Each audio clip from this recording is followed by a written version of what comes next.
Ézéchiel, chapitre 19. Et toi, prononce une complainte sur les princes d'Israël, et dis : Ta mère, qu'est-ce ? Une lionne ? Elle était couchée parmi les lions. C'est au milieu des lionceaux qu'elle a élevé ses petits.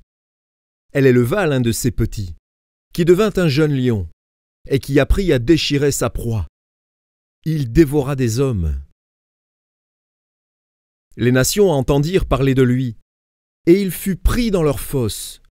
Elles mirent une boucle à ses narines et l'emmenèrent dans le pays d'Égypte.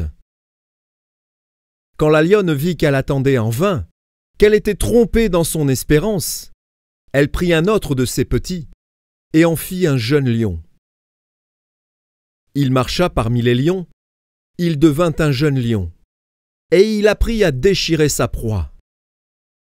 Il dévora des hommes. Il força leurs palais et détruisit leurs villes.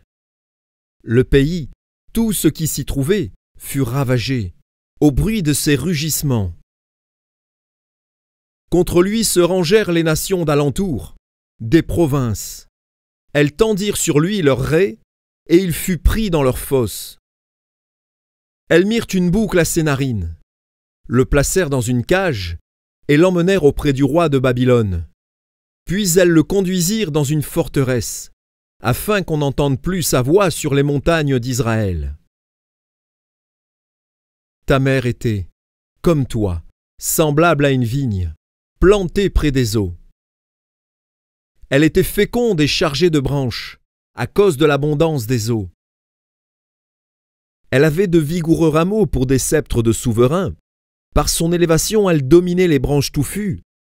Elle attirait les regards par sa hauteur et par la multitude de ses rameaux. Mais elle a été arrachée avec fureur et jetée par terre.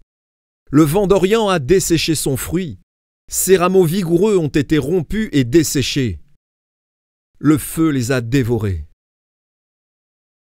Et maintenant elle est plantée dans le désert, dans une terre sèche et aride. Le feu est sorti de ses branches et a dévoré son fruit. Elle n'a plus de rameaux vigoureux pour un sceptre de souverain. C'est là une complainte, et cela servira de complainte.